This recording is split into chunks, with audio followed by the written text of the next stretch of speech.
Hey y'all, my name is Shannon Ray. I am a pivot coach and a content creator. I work with folks just like you who are looking to make major life decisions, transitions. Together, we come up with a plan, a strategy, a step-by-step process in some cases to help you make the pivot. Listen, it's been a minute. Yeah, I've been in the trenches, have been doing my big ones and making some very big, very grown up decisions in my life. And because of that, I have needed to step away from some of the content that I was uploading on social media, because when I come here, it is my goal to bring encouragement and positivity and honesty.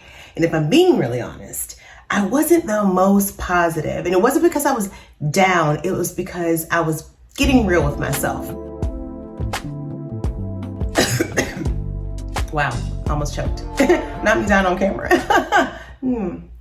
About life, the thing about faith is that you're constantly changing. And because of that, because of the nature of humans, our relationship with God can very much so be reflected in how we're feeling about ourselves, how we're feeling about our circumstance. I love this. It's so good. It's Estee Lauder Double Wear. I'll never go astray, never go astray. There was frustration because I hit this wall of feeling like I had made a mistake. Not so much in that one particular romantic relationship, but feeling like I had made mistakes in that area of my life so many times that I might have been too far gone. Career-wise, I was wondering if maybe I made a mistake. Did I consult God? Did I even pray?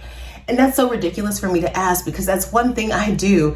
I do pray, I do ask, but do I wait? Do I wait for an answer? Do I assume if I haven't heard by a certain amount of time that I've allotted, that I just decide to make these changes, decide to make these moves? I don't know if you've ever been there, been in a place where you really just don't know if it's a delay or if it's a denial. Is this a no or a not right now? Is this a you've made a monumental mistake and now you're on a path that might be the permissive will of God instead of the perfect will of God? That's a heavy place to be. To be completely transparent with you, I began to spiral. I mean, you can actually still see some of the impact of it. I was breaking out again. I wasn't sleeping well. And it wasn't that I was doing poorly. I just felt like things were piling on. All of these just real life, very adult things just started coming up. Should I have moved to Atlanta? Was that a mistake? No matter where I live, I'm just not quite satisfied. What am I missing? I have these large stretches of feeling very content and feeling very joyful. I can find the happy anywhere. I can find the joy in nearly anything. I can see the blessings, but I wanted more. I want more. I want alignment. I want my desires to reflect God's will for my life. And so I knew that all of these things that were spinning around in my mind needed to be submitted to God, and I needed to surrender choice. And so that's where the fast came in. Sometimes the way that I study the Bible, why am I doing my makeup this way? Makeup's looking a little trash, but trust the process. My Bible one day, and some of the ways that I go about studying are to kind of frame what I'm reading around what I'm wrestling with or what I want to know more about. I have this notes app that just lists all of these different things I'm interested in learning more about. But sometimes what makes sense for me is to go in and make it applicable to what's happening in my life right now. So when I started to kind of peel back the layers of the feelings of discontentment, the feelings of true frustration, the feelings of sinking, like I was sinking underneath the weight of what was happening in my world, I decided to seek God. I didn't want to go into the fast with the hope that God would deliver these things that I wanted him to do only. Yes, there are things I've been praying for that I would love to see come through, but I knew that what I needed to do, get to understand God's plan more. So I built my fast around increasing my prayer life and changing my prayer life as well. I built my fast around taking away some of the creature comforts that I would rely on when I was avoiding God. So limiting how much time I spent reading my romance novels, limiting how much time I spent on social media. Also, I took myself off of dating apps, but it's a dislike-hate relationship when it comes to dating apps. I really don't know how else to date, but I really don't enjoy my time there. I chose to do it for 40 days, actually not even really thinking about Lent and how usually Lent is for 40 days. I just knew that I needed to do it for an extended period of time so that I can really make some lifestyle changes. And I really wanted to allow God to have more time to talk to me. What was so significant about the 40-day fast was because I did it in preparation for decision making. I understood very early into that 40-day fast that I have this habit of putting a time frame on God. And when that time frame doesn't meet what I say, I immediately take things as a no. So even trying to bend God a bit to my own will is wild, silly, foolish, okay? But I didn't realize that until I stepped into the fast. In this fast, I was simply asking God to get to know him better because I wanted to understand the character of God better. We keep saying things like, God is a good God.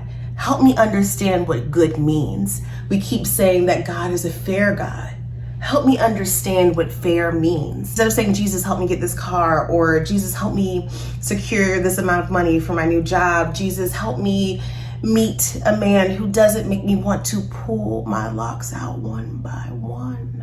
I decided that what could be better was learning about the nature of God. So I spent a lot of time in John, obviously, in my Bible study. I did a devotional every morning. A friend of mine actually joined me, and it was focused on faith, declarations of faith for 40 days, starting out your day that way, supported by the word. So transformational for me because it helped me set my intentions every day. It helped me look for God in each day as opposed to proof of what my beliefs were. And that is different. The way you speak to yourself, the way you talk to yourself is a reflection of the way you talk to God.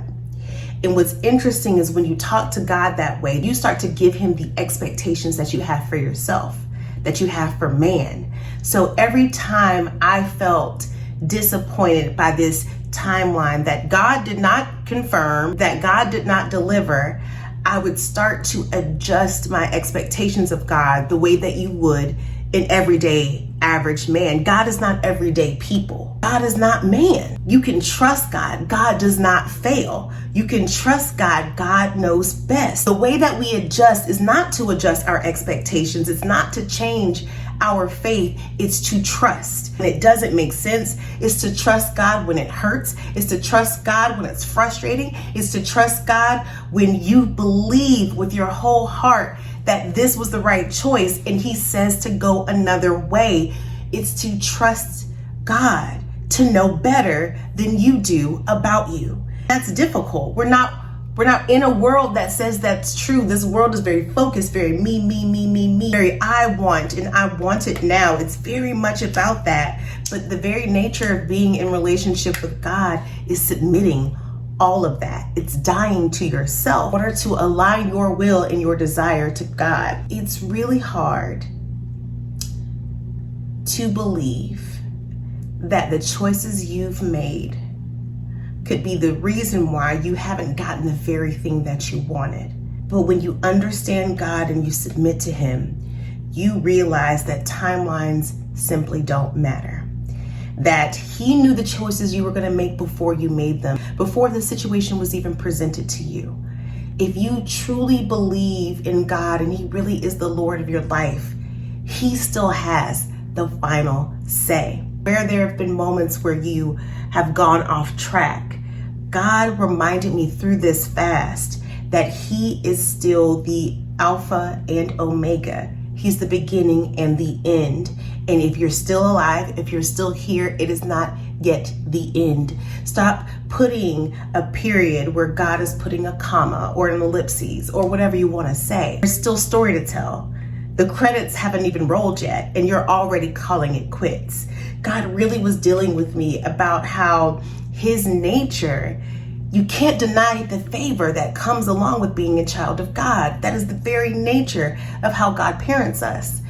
Even when we're making these mistakes and we're taking these detours and we're all off track, he can restore time, he can restore people, he can redeem. And so all of these things that were worrying me about if I should have moved, and if I've been in a job too long, if I left too soon, how have I thrown myself off track? It doesn't matter now that I've submitted myself to the alignment of his will, now that I'm allowing him to prepare me for where he wants me to go. It's difficult to be Christian sometimes because we don't have the knowledge that God does. We don't have the foresight. We're not omnipresent. We're not all knowing. We're not able to see what's at the end of the road, but we are expected to walk. And what we have to remember is that in that walk, we're never, ever on our own. What if the reason that God hasn't given us the thing that we're asking for yet is because what we're asking for isn't big enough? I had a thought occur to me that hit towards the end of the 40-day fast that really helped me sit down and take inventory on what I've been asking God for. When I turned 30, I began to have this desire to be married. I began to think about and dream about what it would be like to have children and have that special day, that special connection with a person, what our life would be like, what kind of things we would do as a family. And that became so central to the desires I had in my life. I had a pretty charmed, I'd say, childhood, and I wanted to replicate that for other people. I have a very loving spirit, and I wanted to I wanted a chance to share that love with a family, a husband and a family. And I've talked about that several times on this channel, but the way I understood it, the way I understood the delay this time hit me like a ton of bricks. Past videos over the last couple of weeks, I had a series of 2 videos that talked about idolatry. If I'm being quite honest, I believe, and I said this on that video, that I was getting to the point where I was idolizing marriage. Just a little bit more. I was so focused on seeing that dream come to pass that it began to really impact my relationship with God. My relationship with God was so up and down. My faith felt very fragile, honestly, because I would get to these points where I would go on this cycle of believing God for this, having a timeline, the timeline passing, the timeline that I set for myself passing, and then being disappointed that God didn't answer my prayer in the way that I wanted him to, in the time that I wanted him to. And then going through this period of rebellion, not like not believing in God or like just really wilding out, but still doing things that didn't represent someone who was supposed to have faith. And I would do that repeatedly, and it happened for years until I got to the point where I ended up marrying someone or attempting to marry someone that, nope, wrong choice, you know what I'm saying? Mistake. Since then, I've been so scared of making choices that were that wrong again that it's almost paralyzed the way I pray to God. I pray to God small. I had been limiting what he could do, 1, because I didn't want to make a mistake that big again. 2, I think I was sorry. Like, I think I felt bad for moving that way in my relationship with God. I think that I was genuinely sorry, like you would be with someone else you love. And it began to change the focus of how I talk to God. The reason that God hasn't given you what you've been desiring yet is because you are still not in alignment with his greatest, biggest plan for you. What if he believes so much in what he's placed down inside of you that he is just waiting for you to uncover that? And the way to do it is to understand more about his character, because when you do, you understand more about yours. In seeing your character, I'm starting to understand why timing doesn't always make sense, starting to understand why there may have been some delay in what you've blessed me with. But Never once have I not been blessed. Never once has any of my seasons, whether they be good or difficult, whether they've been abundant or scarce, peak or valley, all of them have bared fruit. And if I keep on submitting my desires to you, keep on working to align my character to yours, to align what I want for my life to the plan, the perfect plan that you have for me, I know that the fulfillment I seek will always be there. I know that the peace that I need for confirmation will always be there. I want to encourage you. If you're experiencing these things, if you're growing frustrated, if you feel like God isn't hearing you, submit yourself to a fast. And in that fast, don't seek just answers, seek his character. I decided to finish my makeup off camera because clearly I cannot be trusted to not keep a yapping. I just want to leave you with, if you're in a place where you're feeling less than positive, if you're in a place where you need to make a decision, fasting has become something that I want to implement into my life, my spiritual life, as a regular practice. Not always seeking his hand, not always hoping to get a thing on the other side, but to understand his character really does bring you in a space where you can grow in your relationship with God, gaining that closeness that so many of us need and want and desire. There is an intimacy in my life that I lack in some areas, but the more I grow there, the more I realize I truly lack nothing. God has given me everything that I actually need. And so as I submit the desires, it doesn't mean that they're not important. It doesn't mean that they're not worthy. It doesn't even mean that they're not noble. What it does allow me to do is to align them to the will of God, to surrender them. He will make the right moves for me. He will operate on my behalf, and I want to give him much runway, much space to do that in a really, really, really big way. I hope you enjoyed this video. I really enjoyed making it. I am going to be back at him with more regular content. I just needed a little time to spend with the Lord, but I'm here. I am back. I love you. I hope you have the best day ever, and I'll see you on the next video. Bye.